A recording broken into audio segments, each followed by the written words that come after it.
My name's Lauren Chong, and I'm a fourth-year medical student at the University of New South Wales.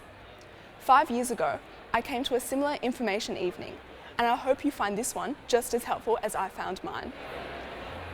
Good evening, everyone, and welcome to the University of New South Wales. My name is Lauren Chong, and I'm a fourth-year medical student at UNSW. Thank you all for being here. Before we begin, I'd just like to pay my respect and acknowledge the traditional custodians of the land.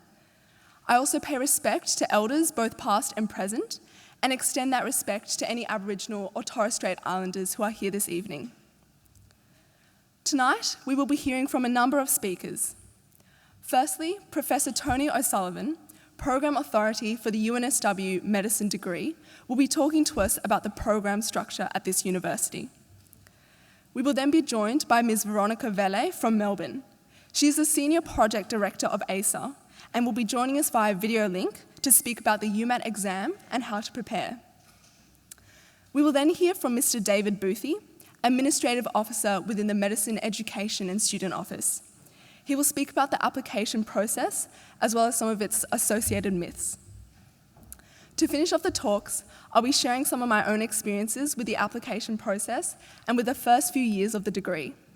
Finally, Scott Ashby, who is a 6-year medical student, will also share some of his own experiences with medicine.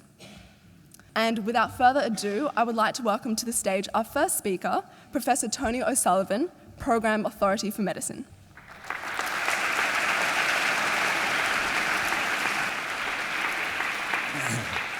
Okay, thank you very much, and welcome to mums and dads and all of the potential students.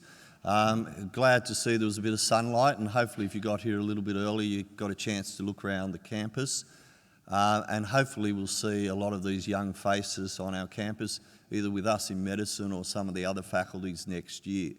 Now, as Lauren says, I've just got a quick talk just to talk about the structure of the program and just a few things that are slightly different with our medicine program. Okay, I'll be going over some facts that I'm sure a lot of the audience will know, and there's a lot of this information that's available on our website. We're a 6-year undergraduate program.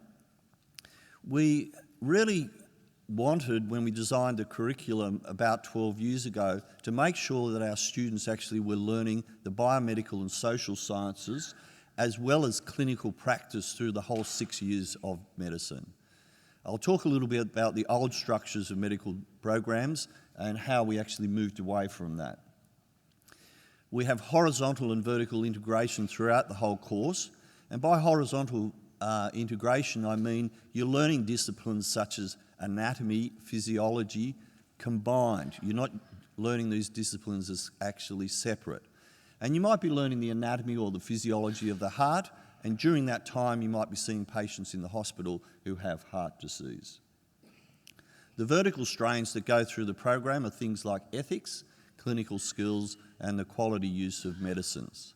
One of the unique things in our program is in 4th year, all of our students get to do what's called an independent learning project, and I'm sure our students will talk a little bit about it afterwards, and generally the feedback we get from that is exceedingly positive. We have a huge emphasis on collaborative learning. We realise that doctors these days don't function as sole practitioners, but they work together in teams, even if they're working within the communities as well as within the hospitals. And there's some great opportunities to broaden your education. We offer an arts medicine program and obviously general education subjects as you actually do your medical degree. So one of the questions we often get asked is, should you be doing undergraduate medicine or should you be doing postgraduate medicine? Well, I think the first thing to say, having worked with hundreds and hundreds of doctors from both degrees, is that both degrees produce very good doctors. Okay, so I think you should leave that side to the side, that you're not thinking of whether you should be doing undergraduate or postgraduate study based upon will you be a better doctor. It's more the learning styles are different, and I've summarised them here in the slides. With undergraduate learning, you actually start to learn your academic skills, and by academic skills I mean things like critical appraisal, reflective practice, and you learn that from the first year while you're learning your biomedical subjects and also your clinical practice. In contrast with the graduate entry programs, you obviously do generally a 3-year undergraduate program, and following the graduation of that, you'll have learnt a lot of your academic skills in that bachelor degree, and then you actually go into the graduate medical program. I mentioned before about the traditional medicine programs, and that's when you would actually spend 2 and sometimes even 3 years at the university learning the biomedical sciences, and then you would go into medical practice, invariably within the hospital situation. In contrast, here at UNSW Medicine, we see these 2 disciplines as having to be taught together. We don't see them as separate disciplines that can be taught sequentially 3 years and then a subsequent 3 years. So this quote summarises, I think, what I've been trying to say. This is a quote from William Osler, who's arguably regarded as the father of modern medicine. He was a Canadian physician, who says that he who studies medicine without a book sails an uncharted sea, but he who studies medicine without patience does not go to sea at all.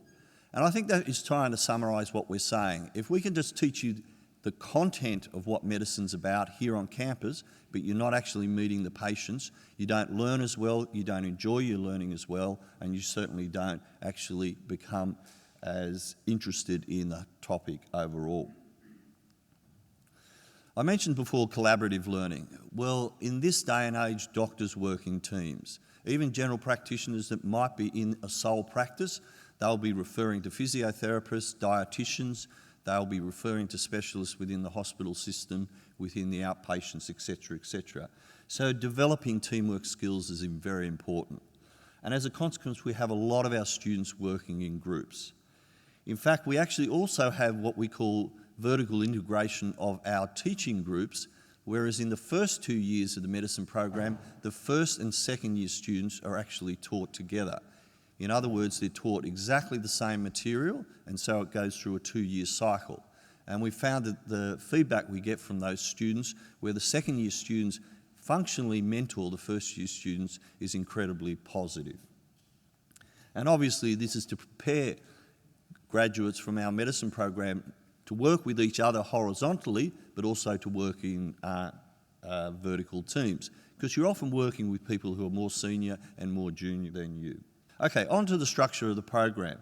Well, the first 3 years is the Bachelor of Medical Studies, and for first years 1 and 2, there's a focus on the biomedical and social sciences. Generally, these are based around health scenarios, so you might deal with, say, cardiac failure. That might be a health scenario that might go over a couple of weeks, and during that time when you're learning about cardiac failure, you'll be doing things like the anatomy of the heart, the physiology of the heart. You might be learning about medications that can treat heart failure. First and second year are predominantly campus-based, but you are in the hospitals about half a day per week. In year 3, we turn it towards the integrated clinical courses, where you're based on campus 2 days per week, but based in the hospitals 3 days per week. And once again, we stick to these weekly themes. So the weekly theme might be breathlessness, it might be chest pain or something like that. And the students will be learning biomedical sciences here on the campus, but also applying those learning within the actual clinical environment. Now, when it comes to the second part of the program, and that's the MD, it's the 3 years are made up of the independent learning project, and I'll expand on that in a second. And the final 2 years, years 5 and 6, are with our traditional clinical placements.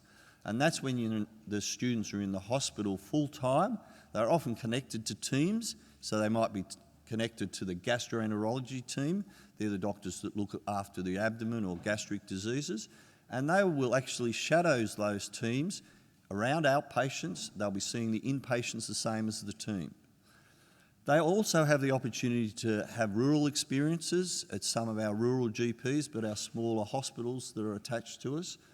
And most enjoyably, most of our students will go overseas for an elective term at the beginning of their 6 years, and the feedback from that is exceedingly positive. And finally, just before our students graduate, they'll actually do a preparation for internship, where we really concentrate on those practical skills that these graduates will need as interns in the hospital system. I mentioned before the independent learning project, And this is designed so that students can actually develop critical skills of analysis of data and research methodology. We do teach them those skills. They're not just left to learn those skills themselves. The actual focus of the project can be really quite broad. It can be what's called a clinical study, where you're dealing with patients that are in a clinical trial, or it can be something to do with a lab-based study, or it might be around epidemiology and public health. So the opportunities for our students to do in-depth research is really quite broad. A small group of students, about 30 per year, can then go on and at the same time actually complete a Bachelor of Science Med honours. And again, that's very popular with our student cohort. Our teaching sites, we have 5 main clinical schools, 4 of them based within hospitals, making up a large percentage of beds. We have 4 teaching hospitals within the rural situation. That's Campus, Albury, Wagga, and Coffs Harbour and Port Macquarie. We have a lot of general practitioners who are actually connected with our program as well, and other factors such as community health centres are also used as well. David's going to talk more specifically about the selection process, but just to let you know, and I'm sure you wouldn't expect this, we're looking for intelligent, committed students. We're looking for good communicators, personal attributes that will make them good doctors, and obviously working well in teams, as I alluded to before. We have very high retention rates. We've got the highest of any faculty here at UNSW, and our completion rates are also exceedingly high. But it is 6 years of hard work, okay? There's opportunities to take a year off. Some of our students take a year off to do some further research, or they might take a year off to do some travelling or leave, but the 6 years when they're attached to us is generally pretty hard work. We do have a graduate entry program. About 10 places are reserved for students that can transfer across from our Bachelor of Medical Science program. These students will have done 2 years of the Bachelor of Medical Science. They're chosen in a similar way to the students who are chosen who come into first year from their academic activity, their UMAT and an interview. Once they're chosen at the end of the second year, they stream more in the third year into biomedical sciences, which would actually fit more with the medicine program. They then do a year of honours and will then join us in the fourth year, and as a consequence, they're studying here at UNSW for 7 years. All right, just to finish up, you've got to remember that we're here at UNSW Medicine to really start you on a journey. There's a real continuum of learning when it comes to medical practice. And sometimes some of these skills around critical appraisal, reflection and things like that, our students will say to us, well, why are you teaching us all this? Well, we're teaching you this so that when you graduate from medicine, you'll be able to self-educate yourself, be a self-directed practitioner and a lifelong learner. And those skills are essential in this day and age where medicine and health is changing so quickly. There's the intern and residency, your vocational training, and then years to the future. So there's a great opportunity ahead in medicine when it comes to the continuum of learning. Okay, so I'm not sure which of these doctors you empathise with, but maybe you could pick one out. I can safely say that none of them were our graduates. I don't know whether that's good or bad. I'd certainly like Dr. Phil to be one of our graduates and one of our donors. But when it comes to medical practice, I think you'll actually really find that it's a very enjoyable way to actually work for the future. You're helping patients, you're dealing with colleagues, and it's a very enjoyable area to work in. However, a career in medicine can span across a whole lot of areas. I mentioned before general practitioners, but there's specialists such as physicians, surgeons, obstetricians, psychiatrists, etc. And I think most of the audience would be well aware about that we'd have graduates that would go into these areas. But don't forget the other areas, the areas that probably don't get the highest profile: public health, medical research, health management, health policy, and medical education. Myself, I'm a practicing doctor, but I've also been involved with a lot of medical education. Don't forget also the alternatives to medicine. I'm sure, again, the audience will be well aware of these. Medical science, I've alluded to, the science-based disciplines, psychology, and the other health-related programs, nursing, physiotherapy, occupational therapy, dietetics, etc. There's a huge amount of opportunity to work within big hospitals or the community within these health teams and have a very rewarding, fruitful career, much the same as someone who's a practicing medical practitioner. So just to finish, I'd like to thank you for your attention, and I'd like to wish you all the best for 2016, especially for that little bump in the road called the HSC. I hope that all goes pretty well, and I'm sure it will. Okay, so thanks again for attending.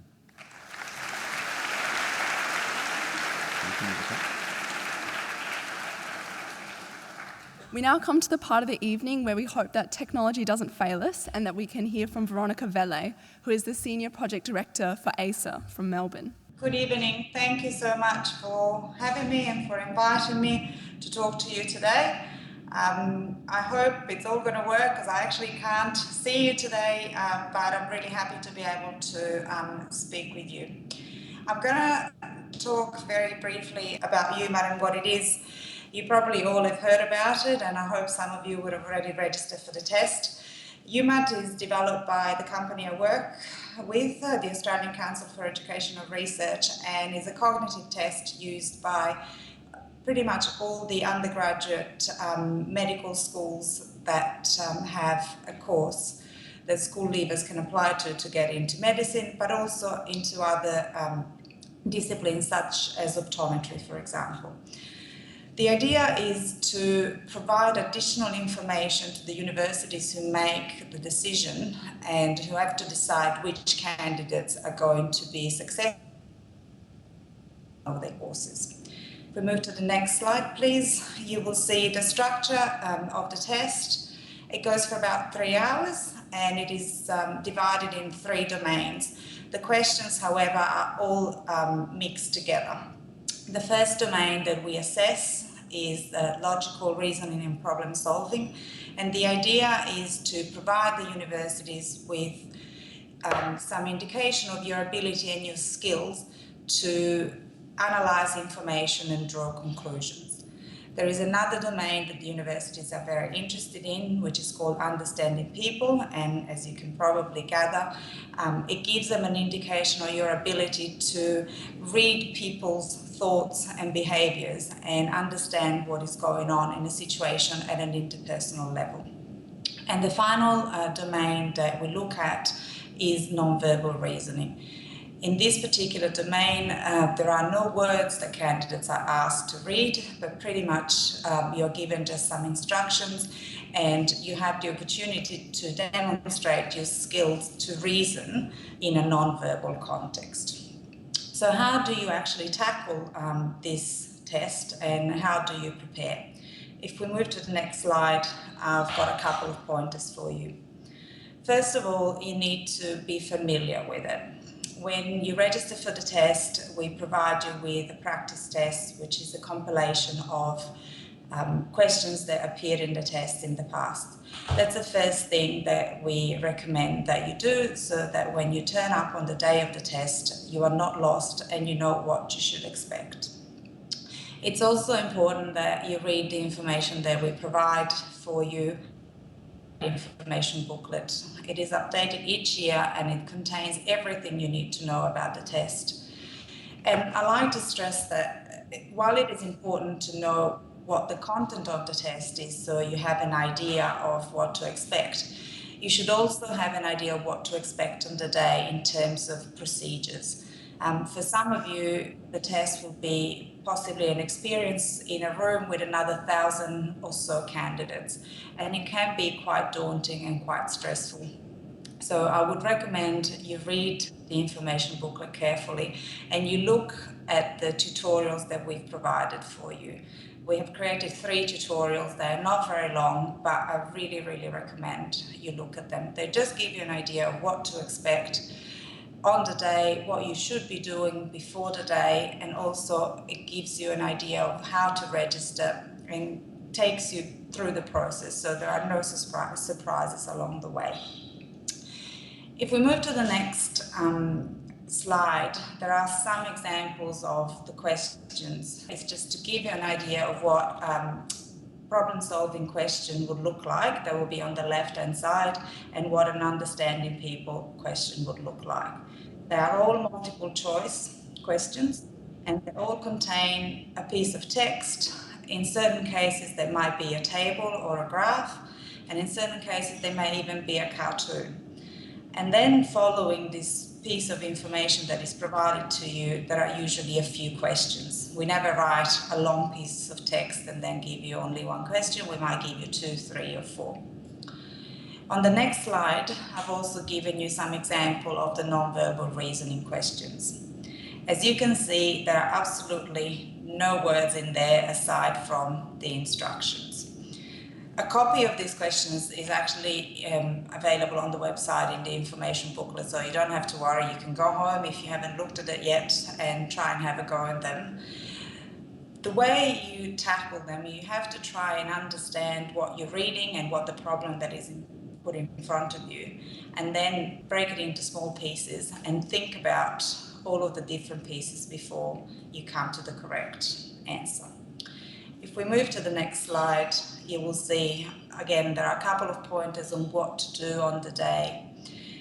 As I said, you've got 134 questions and 3 hours to complete it. So you need to make sure that you're working at a steady pace. So work through the test, have a look at the questions.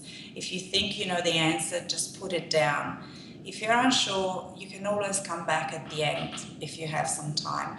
Do not spend too much time on one question, because we tend to do that because we want to get it right, but then time just escapes us really quickly, and before you know it, you've spent 40 minutes and you've only answered 10 questions. So that's, the first thing. Move at a steady pace, mark them down, and you can always go back if you need to. The other thing that I want to stress is that we do not take any marks off. There's no negative marking. So try and answer as many questions as you can, because there won't be any penalty applied if you get an answer incorrectly. And any rough work that you want to do on the day, make sure that it is done in the book. You will only be able to bring with you on the day a pencil and an eraser, nothing else. So you won't have any scrap paper, any notes can't come with you. You'll just have to learn to work in the book within the space provided, and there will be plenty of space for you if you need to write anything down. So those are just some of the little things that you can do. Of course, we all work differently and we all tackle problems differently, but just remember that if you do a test trial, for example, at home, it might be worth at one point to do it under time conditions, so you get a good idea of how much you can get through within the time and whether you need to readjust your technique. But having said that, you always do exams at school, and you probably have your own strategies in place. Just make sure that you're aware that you have a time limit, and then you work comfortably through. On the next slide, I have put some dates for 2016. So registrations are open. They've been open since December, and you have time until the 3rd of June to complete your registration. We close at 5 o'clock sharp, Sydney time or Melbourne time. So make sure that you put your registration in by that time and you complete it. If you are late, we will allow you to submit for another 2 weeks, but we recommend you do it by the 3rd. There is a late fee that applies if you can't complete your registration by the 3rd, so make sure that you do it on time. Once your registration is complete, once you've gone through the process, you're then able to log into your account and check that your registration is complete, have access to the preparation material that we provide, and get additional preparation materials if you need to. All of the communication will come through your account and your email, so keep an eye on that at all times. Once the registrations are closed, we then get ready for you to be able to sit the test, and 2 weeks before your notification to get your admission ticket. That's a very important piece of documentation that you will need to print out and take to you with you on the day. We need to have that to be able to allow you into the test centre. The date, if you don't know that yet, I bet most of you know, it's Wednesday, and the test will be set in Sydney as well as all the other capital cities and some other regional areas. So have a look on our website if you wish to sit in some areas that are outside the capital cities. And when that is done, the test is all finished, we get all of your papers back and we mark them all in time for you to receive results in late September. And we will make sure that we release them in time for you to change your application to the tertiary admission centres if you have to. So you don't have to worry, you'll have results in time to complete your application and make any changes as required. If we click next, I think I have a copy of the information booklet, and I really recommend that you read this, but you need to read it before you complete your registration, because we want you to be prepared and know exactly what you're going to get yourself into when you register for the test and then you sit UMAT. So I hope that you will all read it, download it, and if you can't find an answer to your question in the information booklet, please feel free to contact us at any time. On the next slide, which is my last slide, I've put our email address and our website. So if you need to contact us, if you can't find the information on the website, please do send us an email. We will respond to you. It usually takes 1 or 2 days, depending on how many of you are contacting us at any given time, but we do get back to everyone. So please feel free to contact us. As I said, we're there to help. I hope that gives you a really quick snapshot, and I know David is going to take you through the UNSW course in a lot more detail and the application process. So I hope you enjoy the rest of the evening, and thank you so much for having me and giving me the opportunity to talk to you for a few minutes. Thank you.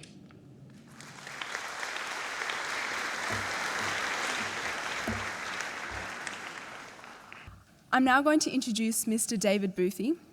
David is our Administrative Officer who works within the Medicine Education and Student Office. He has all the knowledge surrounding the selection criteria, and we're going to leave it up to him to shed light on some of the truths about the application process, but also debunk some of the myths. Thanks, David. Thank you, everybody. I've worked at UNSW Medicine for a very, very, very long time. I've been a part of the application process and the selection criteria since we introduced it in 2004, since we introduced the 3 selection criteria, which I'll talk about. So I know a bit about all the pros and cons, all the myths, all the things that we need to debunk. First off, what I want to do is introduce you to our Medicine Education and Student Office staff. We're a wonderful bunch of people. We are friendly, we are helpful, we are very, very kind, and I will tell you why later, why we are so helpful and so kind. If you see, there I am, and to the right of me is our manager, Zara Kapina. Remember her name, Zara Kapina. She is the number cruncher. She is the person that crunches the numbers once we have the 3 selection criteria together. She is the person responsible for making an offer to you or not. So remember her name, Zara Kapina. Having said that, like I said, they were going to give me 20 minutes, and I could talk for hours. Hopefully I can get this done within 30 minutes for you.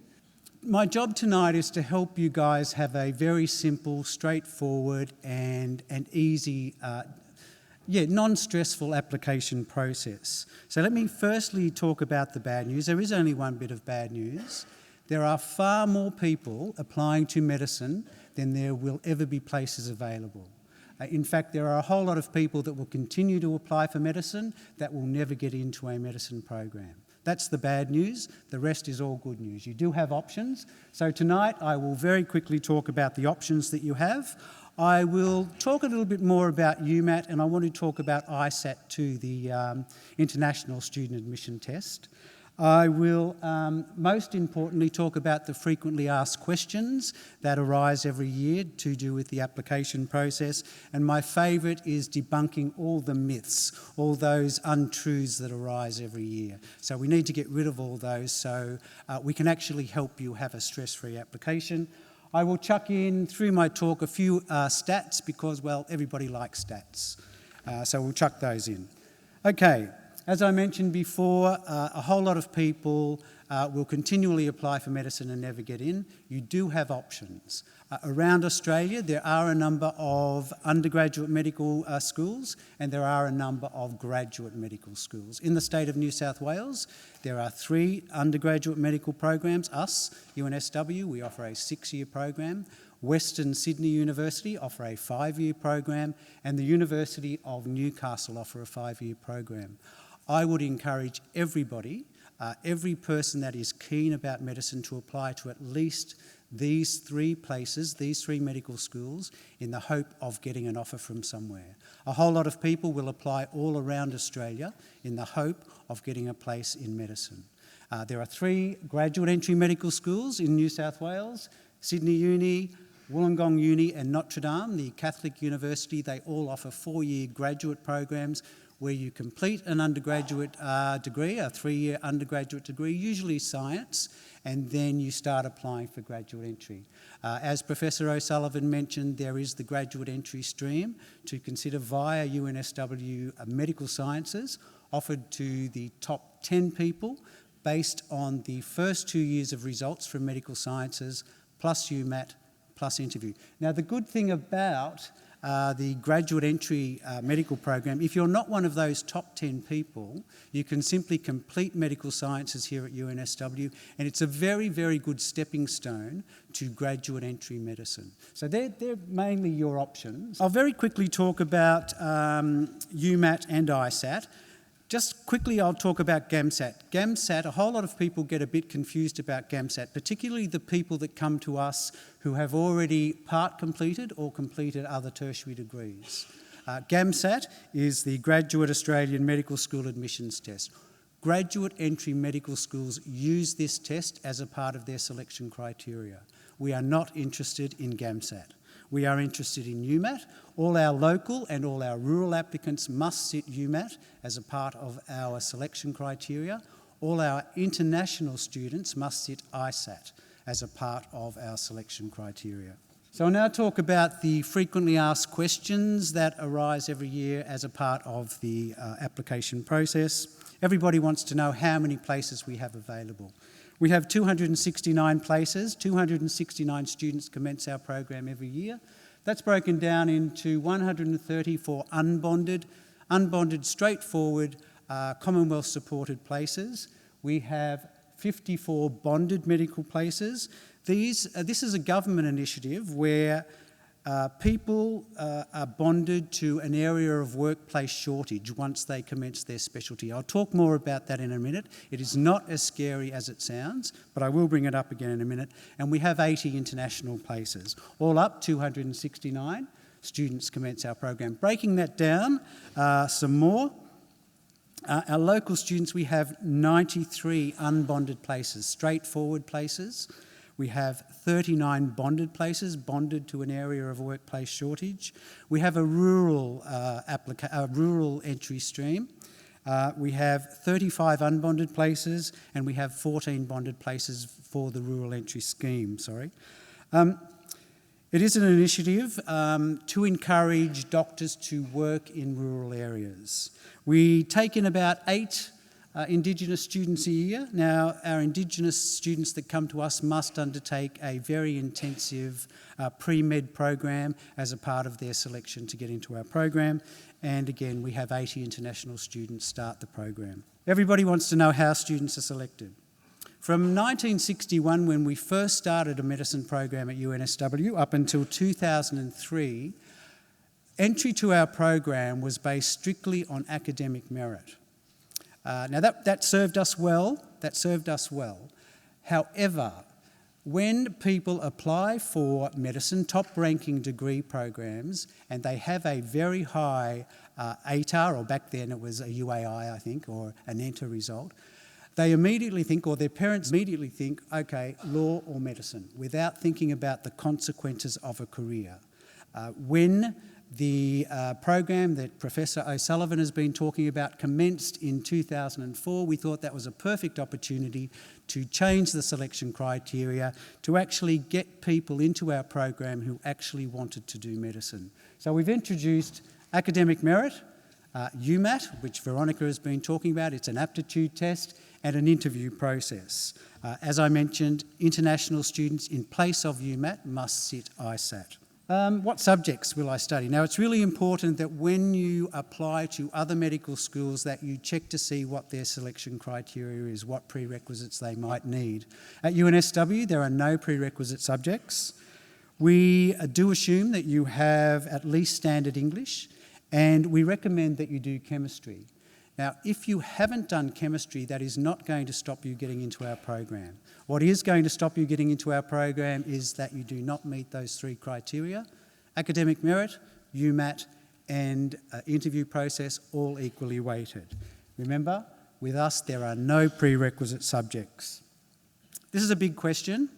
What ATAR, what UMAT result do I need to be selected for interview? This is the most asked question and the most difficult question to give a definitive answer.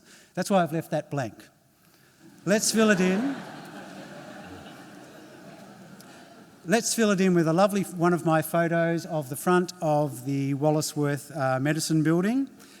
But really, how I can answer that is that every year it changes slightly, and it is determined on the amount of applications we receive, the calibre of those applications we receive, and each individual's ATAR. That's probably the best way that I can answer that. But please do not focus your attention on this. Let us do the numbers. I think that the most important thing for you guys is to, number one, concentrate on getting the best HSC result you can this year. Don't even think about UMAT until you're actually sitting it, and I'll talk more about that in a minute. And then let us do the numbers. The most important thing for you guys at the moment is concentrating on your HSC. Everybody wants to know what our interview process is like. It's remained the same since the beginning. You're going to be interviewed by two people. You'll be interviewed by a doctor and a community member, usually a male and a female. It's a life experience interview. It's all about what has brought you to this point in your life that you are actually wanting to do medicine. Why do you want to be a doctor? We are going to assess you on a number of things in the interview. We will have a look at your communication skills. We will have a look at your self-awareness, how you see yourself in comparison to other people. We will have a look at your empathy and compassion. But most importantly, we are wanting to know your life story, what has brought you to this point in your life that you are wanting to do medicine. Now, we realise that everybody has a different life story. Some people have a light bulb moment. Some people, it grows on them gradually about why they want to do medicine. We want to hear your story. It lasts for about 40 minutes. It might go for 40, 45, 50 minutes. Don't be uptight if it only goes for 30 minutes. Do not be uptight if it goes for 50 minutes. It's all about you sharing your story about why you want to do medicine. The best thing that I can tell you is please be upfront, be honest, and be yourself. The application that you do, the online faculty application that you do, will provide a bit of background information for our interviewers. But let's just quickly have a look at some of the questions that you'll be asked in the medicine application. Please do not get too precious about this application. We do not mark it, we do not score it, we do not rank it. In fact, I was going to say we don't take a lot of notice of it. We do take notice of it, but we definitely don't score it, okay? It is a life experience interview. Now, the reason, there are two purposes for this application. Number one, for our purpose, it puts you on a database so we know you're interested in our program. But most importantly, it gets you guys to start thinking about why you actually want to do medicine. That is why we ask you those questions. What are the main reasons for wanting to study medicine? What personal characteristics do you think doctors should have? What voluntary work have you done? It's designed to get you to start thinking about why you actually want to do medicine. So please do not get precious about it. I would suggest that when we open the application process on the 1st of April, you get rid of that application. If we offer you an interview, start thinking about why you actually want to do medicine, because we are going to drill you on why you're actually wanting to be a doctor. A lot of people want to know, well, what happens if I don't get into medicine the first time around? We are very, very happy for you to apply again. You're very welcome to apply again. If you apply again and you've commenced other tertiary degree studies, we will combine your final high school result with your tertiary degree result to work out a new equivalent ATAR. Now, to maintain that ATAR, if you've started other tertiary degree, to maintain that you will need at minimum, absolute minimum, all distinctions from what you're doing to maintain the ATAR. We then simply treat you exactly the same as a school leaver, your ATAR equivalent, your UMAT result and your interview process. Repeat the HSC. Who's a fan of that one? Yeah. Not me. It is an option though. It is an option. You could complete another tertiary degree program and aim for graduate entry, like completing a science-based degree and applying for Sydney Uni or Wollongong perhaps. Again, you could consider the graduate entry stream via medical sciences at UNSW. As I said, that is a very good stepping stone to graduate entry medicine. Treat yourself, take a gap year. Cozy up to mum and dad and get them to buy you around the world airfare. I can see all the parents cringing already. But really, I personally think this is probably the most stressful year of your life. You deserve time. This is a personal opinion. I think you actually deserve some time off and a good time.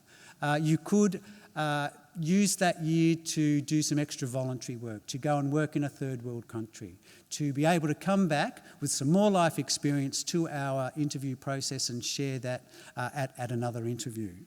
But it really is important to have a plan B. As I said, not everybody that continually applies to medicine will get in, so it really is important to have a plan B.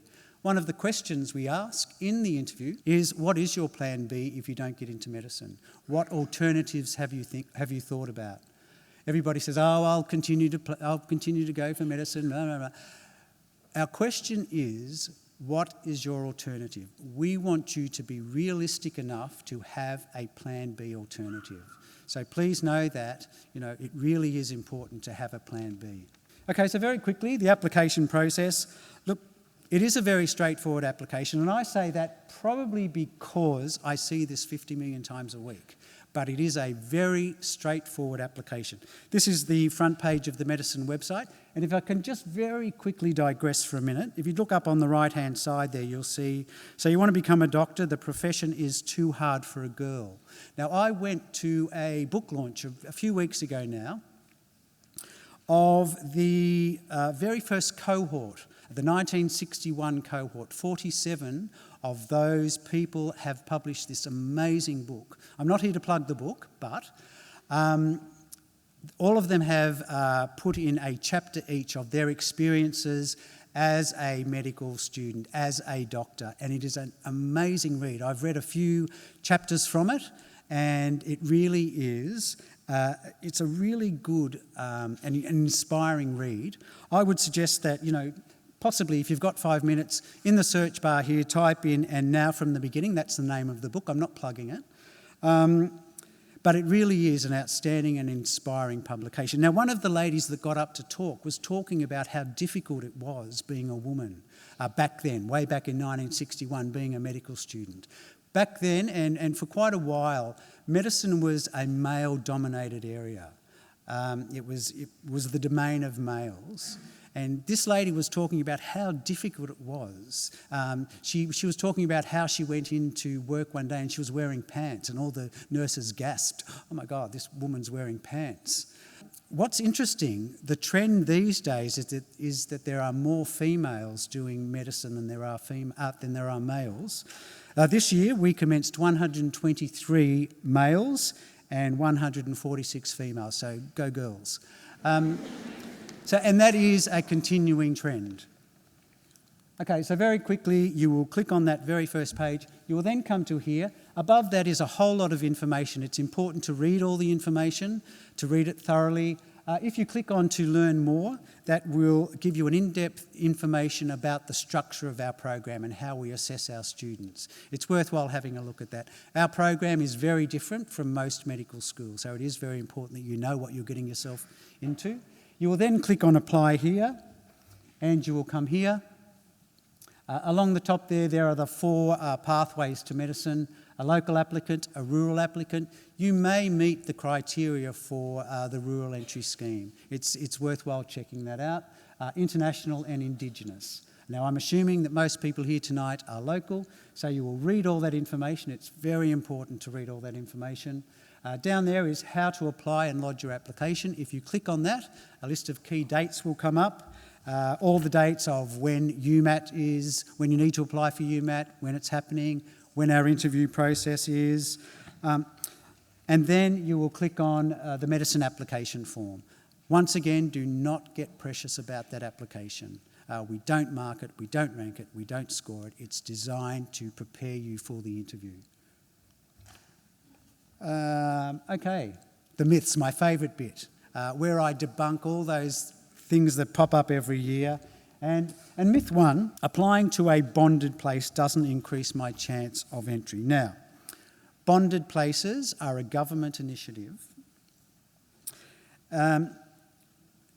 If you apply for a bonded place, when we open up our application, we will ask you to let us know whether you want to be considered for a bonded place or not. I would encourage everybody to tick yes for a bonded place. What we do when we assess everybody, once we've got everybody's ATAR or equivalent, their UMAT result and their interview result, and we've combined those all together, we rank everybody from the top person down. We will give the first 135 places to people unbonded, regardless of whether you have selected bonded or not. Once we get below that 135 unbonded places, we will then only select, we will go down the list and select the people that have tick bonded. So I would highly encourage everybody to tick bonded. It is not as scary as it sounds. Up until this year, people were required, people who did have a bonded place were required to work in an area of workplace shortage or workforce shortage for 6 years of their professional career. The government have now changed that to only 1 year. So that's even better.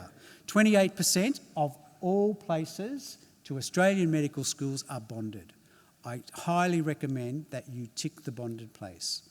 Now, those areas of workplace shortage are more than likely going to be rural or metro, but you actually choose where you go. What happens is when it's time to commit to that 1 year of a bonded place, the government will contact you. They will give you a whole list of all the places for your specialty, and you will get to put in your preferences. So it's not as scary as it sounds. It's not as bad as it sounds. 1 year is nothing. Myth 2, medicine is probably the only university program where there is an absolute cap on students. We always get a whole lot of people ringing up after we make the offers, parents saying, my child is gifted, you don't understand.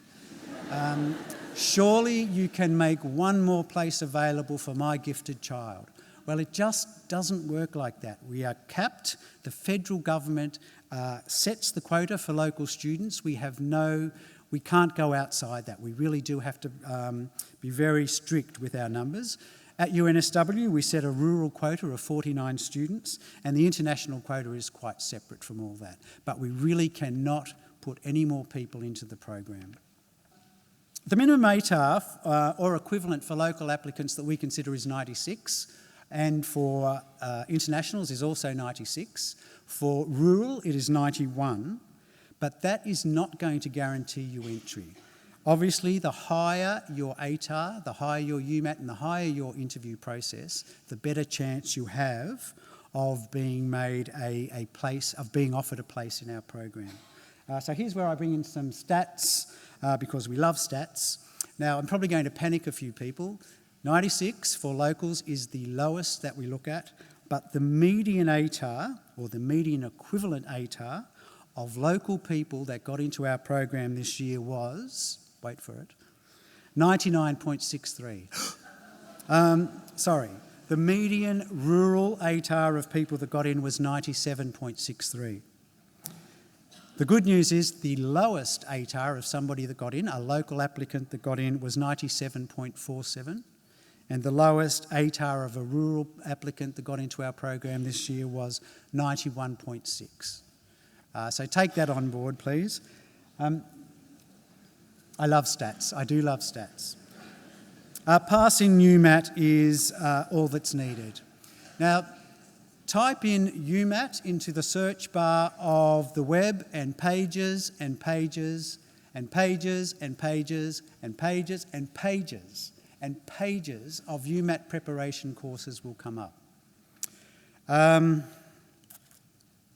Look, I used to spend a whole lot of time on checking these pages. I gave up a couple of years ago. These UMAT preparation courses, they really don't help, and I'll tell you why in a minute. But when I used to look at the cheapest UMAT preparation course I saw was about $300. The most expensive one I saw was $1,500. That's a lot of money.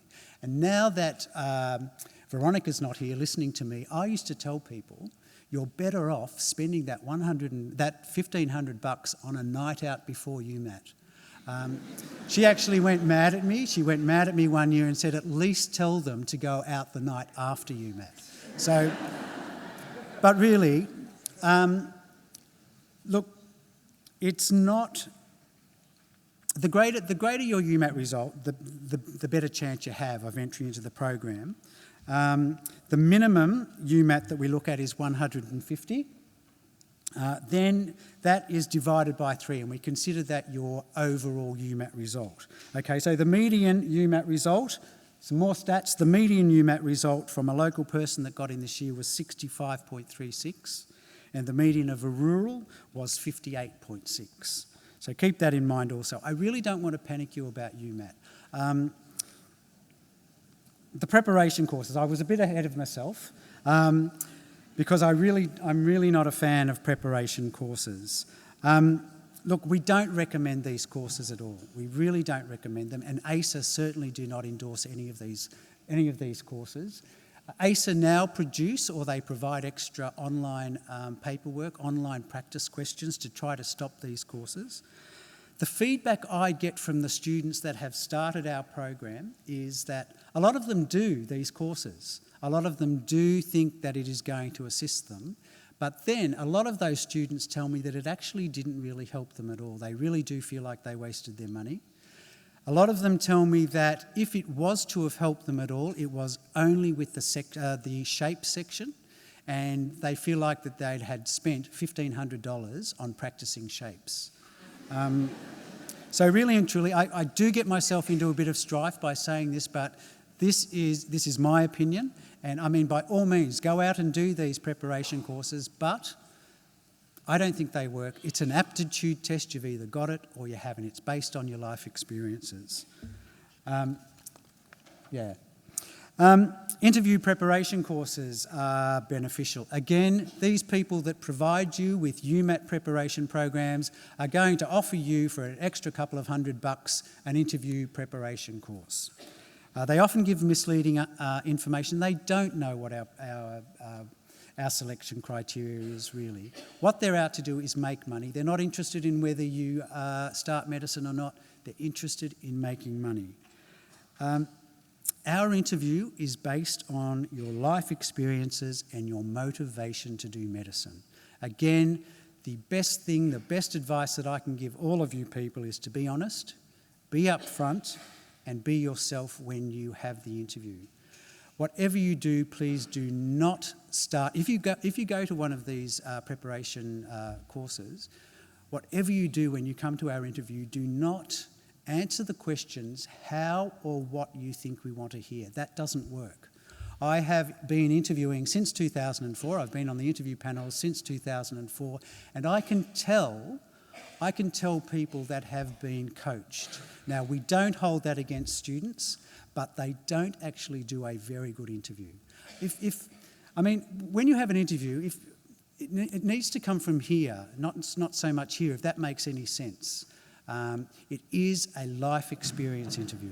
Myth number 7, that applicants have a better chance of entry if given an early round interview. Now, we conduct our major round of interviews in late November, and that is based on your predicted ATAR and actual UMAT. Once we close the application on the 30th of September, we then contact all the schools for a predicted result. Schools are very good these years at giving us pretty close to good actual results. So we ask for a predicted result. We do the major round of interviews based on predicted result and actual UMAT. We have a smaller round of interviews in early January for those people who didn't have an interview in November, but actually do meet that ATAR UMAT result that we're looking for. No offers are made until we have completed all the interviews that we are required to offer, and we have combined those 3 things: academic merit, UMAT and interview. Once we've done that, we will then make offers to the program in the main round. Just a very quick stat, because we love stats. In 2016, we interviewed around about 400 local applicants. We interviewed about 150 rural applicants, and we interviewed about 300 internationals. That's just a stat. Okay, very quickly. Commence at another medical school and then apply for a transfer. It doesn't work.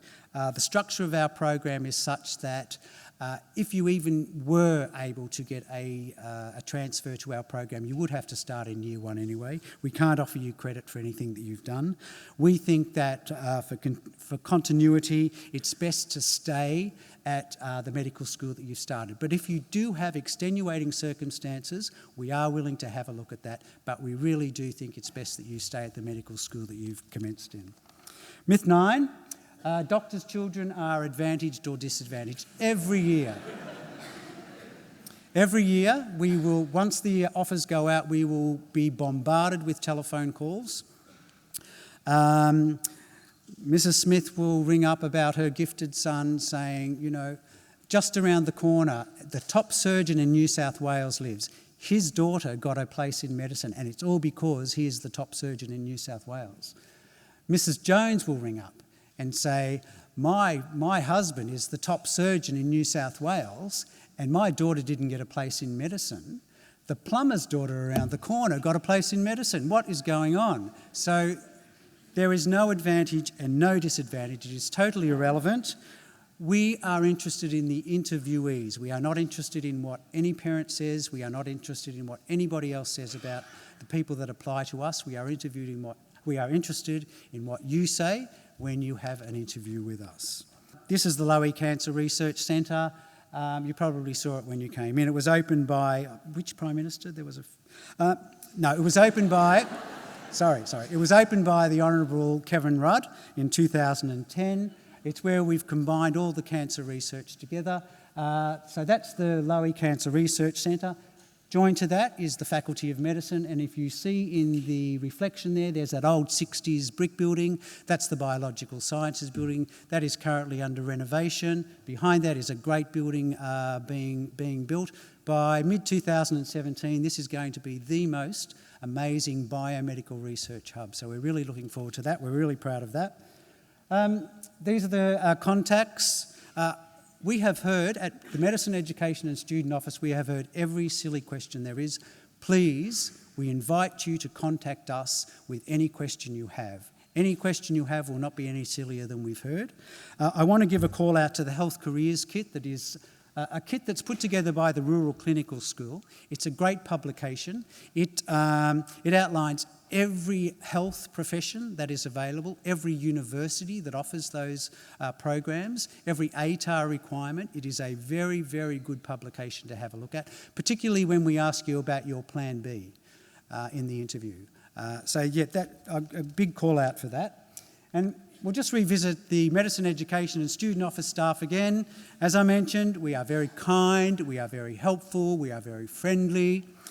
And that brings me to my final myth. Myth number 10, when we don't offer people places to medicine, people will often ring up and say, you dreadful, nasty, horrible Medicine Education and Student Office. You didn't offer my daughter or my son a place in medicine. That's a complete furphy. It is based on those 3 selection criteria. your academic merit, your UMAT result, and your interview process. It is a complete furphy. Look, like I said, we're a very, very friendly bunch. We will help you. If you come to our program, we will help you as much as we can. And the reason we do that is because we are totally terrified that when you become a doctor, we are going to have to come and see you. So we want you to remember that we have been incredibly helpful to you. Now, I also just very quickly, Professor O'Sullivan mentioned that it is hard work, that it is 6 years of hard work. Those 6 years, if you come to us, will go like that.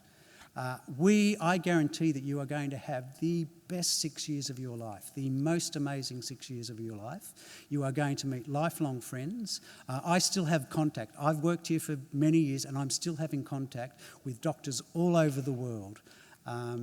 So you will have an amazing 6 years. It will be hard work, but we will get you through that. So thank you very much for listening to me, and I hope that I've been helpful. Thanks very much.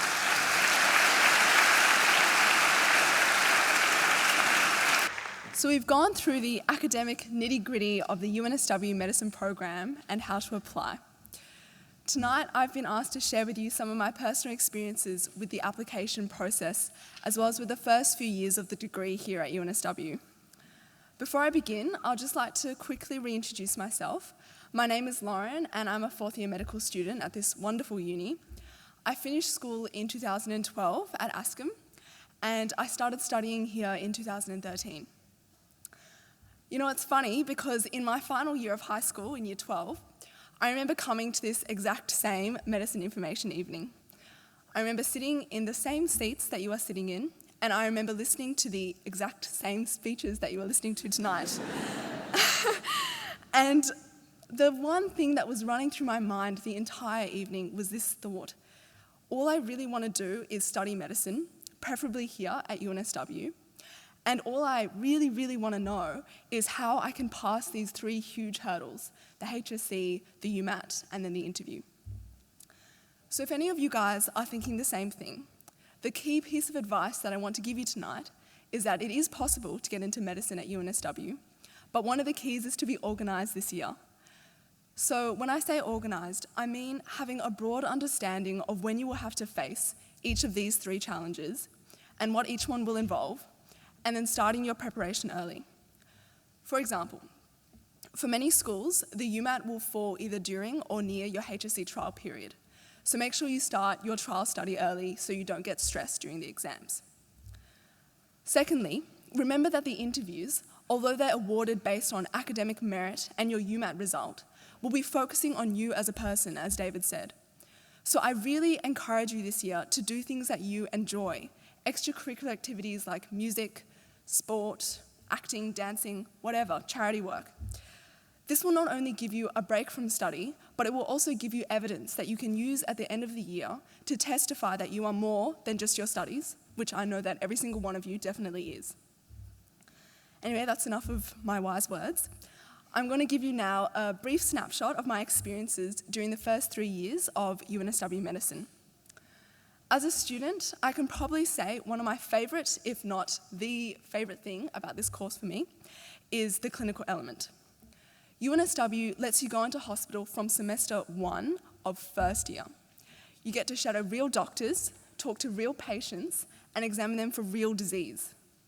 Within my first 3 years alone, I was exposed to so many different specialties, from paediatrics to cardiology to surgery. I've witnessed the beginning of life, which was such a privilege when I assisted in the caesarean section during my obstetrics term. And I've also been there at the end of life when I watched a family farewell their father on the geriatrics ward. Both these experiences brought me to total tears, and they were such a testimony to the patient-centered nature of medicine. They also really reminded me what a privilege it is to study at a university that values this clinical experience and gives it to its students from their very first year. Another great thing about this course, apart from the clinical side, is the actual uni side. On-campus lectures will teach you step by step the anatomy and physiology of the normal human body, what goes wrong in disease, and then the drugs that you can use to treat these diseases. These ideas will then be reinforced in practical lab classes, whether you're going and examining cadavers or dead human bodies to cement your understanding of anatomy, or you're heading down to the pathology labs where you can look at cells on a microscopic level and see exactly how disease changes the human body. Now, from what's been said tonight, and also from what you might have heard from friends or other students, you might be thinking that UNSW Medicine is a very intensive course and that there's lots to learn. I will not dispute the facts, it's true.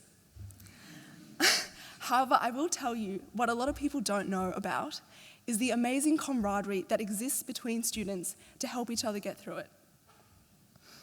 I'm privileged to spend every day with some of the brightest, kindest, most genuine people that I have ever met or ever will meet, probably. I'll give you some examples of this.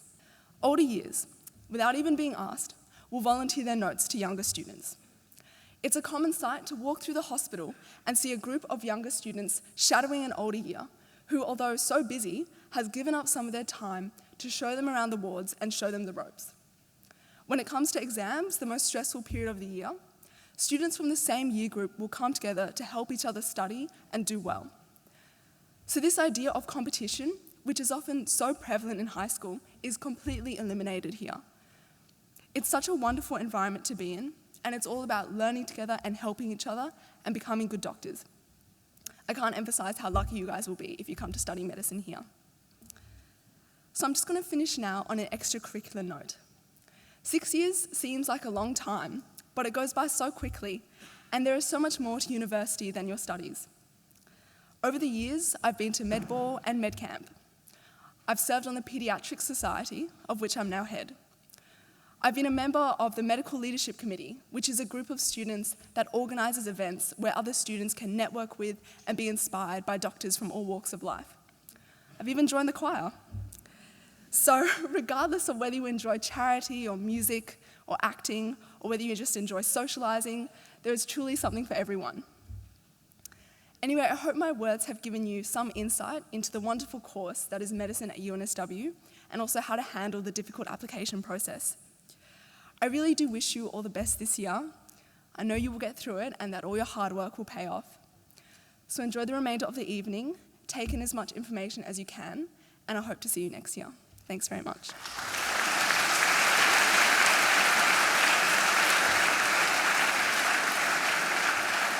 Scott's a sixth-year medical student, and he's going to share with us some of his experiences of medicine at UNSW. As Lauren just said, my name is Scott, and I'm in my final year of medicine at UNSW. I wanted to give you a quick look into my experiences over the last few years, because I think it's really important, whether you're choosing this path or any other, that you do it with knowledge of what you're getting yourself into and where it could lead. This is particularly true of medicine because, honestly, it's a really big undertaking. This isn't just because it's a 6-year program, which is daunting within itself, but it's something that's actually very, very specific compared to a lot of other university degrees. For us, our courses are pretty set from day one. They kind of set you going on the medical student conveyor belt and press go, and then you just get off at the end. I actually don't think that that's a very bad thing. You kind of just strap yourself in for the ride and it's a good time. But the thing is, you need to know before you get on the ride.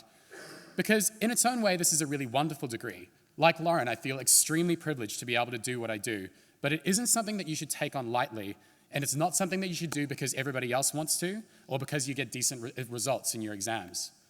But enough sort of pseudo-wisdom, onto a brief look at my story over the past few years, which is what I think I was asked here to do in the first place. I'll continue on from Lauren's story. She talked about the first 3 years of medicine, and I'll talk about the later part of the medical program and my experiences with it. After my first 3 years, I next went on to complete my independent learning project year, which was in my 4th year. I was quite apprehensive about doing this independent project year because I didn't really want to be stuck in a lab for the whole year, but it actually turned out to be a really fantastic experience. And this was for a few reasons. Firstly, I didn't appreciate how important research is for medicine. Research pushes the entire field forward. It's exciting to be at the forefront of this and learning how we as a profession can treat people better. On top of this, research is actually really important for after you graduate.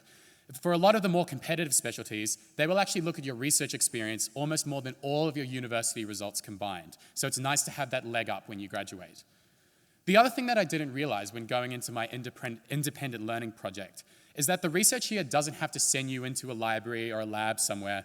I actually elected to do some work with the amazing heart and lung transplant surgery team at St. Vincent's Hospital, where I got to witness some groundbreaking medicine, some really incredible surgeries, and not to mention go on some exciting organ retrievals on like private planes and stuff.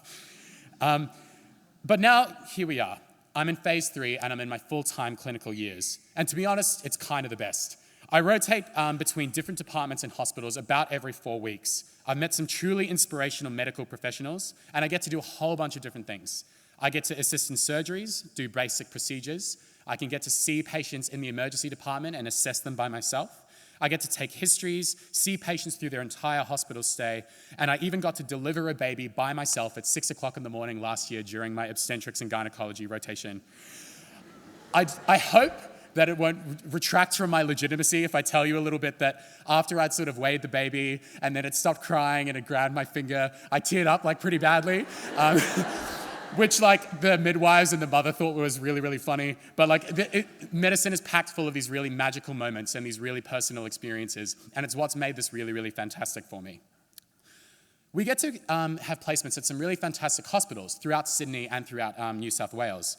Personally, I've spent time at St George, Sutherland, Prince of Wales, Sydney Children's, Royal Women's Hospital, St Vincent's, Wagga Wagga Base Hospital, Coffs Harbour, and most recently, and most interestingly, at the Forensic Hospital down at Long Bay Correctional Centre.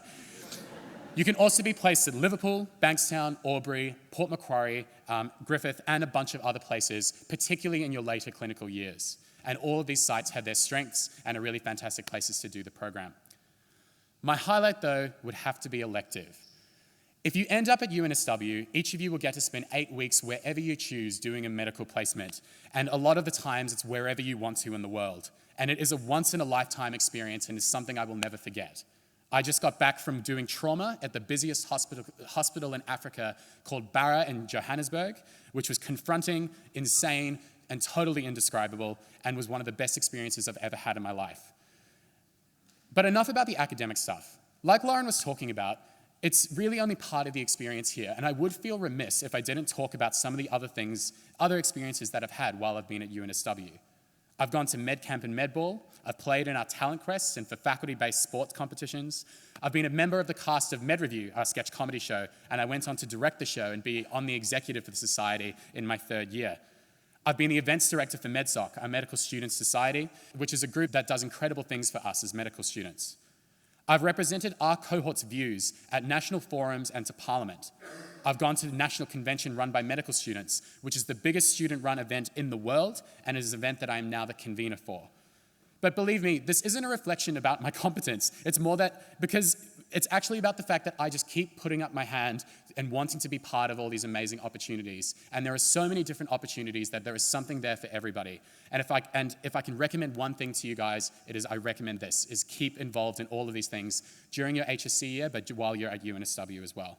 But look, the biggest question I was actually asked to answer is sort of, what is it like studying medicine at UNSW, which is probably what most of you are wondering. And really, it is pretty amazing. I won't stand here and say that there isn't a lot to learn or that it can be pretty challenging sometimes, but that's really only a limited view of what the total experience is. Our faculty is hugely supportive. Our teachers go to great lengths to support us. Our cohort is almost intimidatingly talented, but they're also extremely genuine and decent, which I guess is one of the benefits if you have your cohort interviewed for you. I've made some of my best friends in this program, people I'll continue to work with after I graduate. And the competitiveness really is over once you get in, as Lauren said. But enough about me going on. All the best for your futures, whether they lead here or lead somewhere totally different. Just make the most of all the opportunities you get, particularly because university is something that you don't get to do forever, you get to do for a short time, and you don't want to miss out on what's truly a really great ride. Thank you.